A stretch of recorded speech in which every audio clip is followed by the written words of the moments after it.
Get your course tournament ready with the products trusted by thousands of superintendents around the world, including those who host professional tour events. Whether it be featherweight hoses, hose caddy reels, or tournament-ready wedding agent, Underhill has you covered. Contact your local Underhill distributor today to get tournament ready.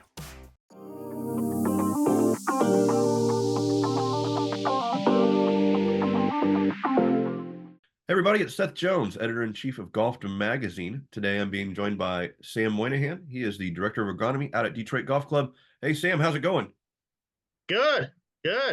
Cool. Well, thanks for taking the time. I'm looking at our tour guide issue is out, and you were one of our profiles in there. I appreciate you taking the time. So, like I mentioned here, I was looking at the new tour guide issue came out, and your story in here is one of the more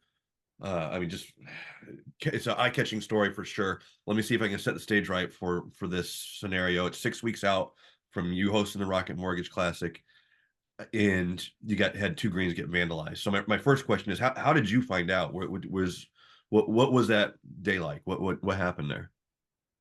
Well, it was a little bit earlier than that. It was mid to end of April. We were actually aerifying the golf course, and I had one of my assistants call me. Said there were some weird lines on two of the greens, two of the North Course greens, which is our tournament golf course. So we're not looked at it, and it was that day it was like 36 degrees and snow flurries. So didn't put a lot of thought into it because they were just off color at the time. And then over the course of the next couple of days, the weather warmed up a little bit, and they started going brown. And after about a day or two, I knew pretty much what it was. And then, went ahead, got it all tested, verified that we did have some Roundup, some glyphosate damage.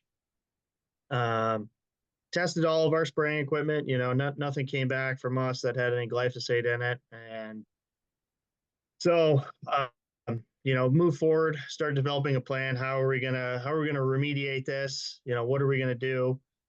So first thing, added a little bit extra fertilizer, aerified, seeded, put our grow covers back on. We tarp the greens here in the winter times, put those back on, try to warm the soils up a little bit, try to encourage some growth and development.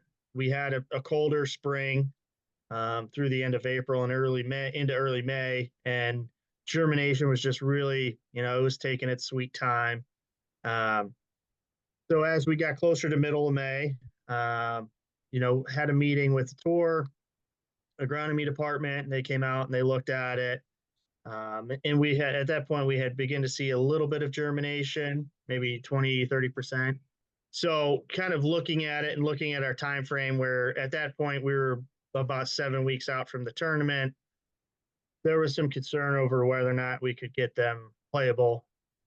And in that time, I had made some phone calls to various sod farms, sod providers, and I talked to Colin Boyd with Boyd Turf, because I have worked with him in the past on various projects. We used him at Caves Valley to do a practice green for us, and then used some of his grass and some of the tees that we had reconstructed in my time there. So I had known that he had a bent POA sod, Greens Height sod.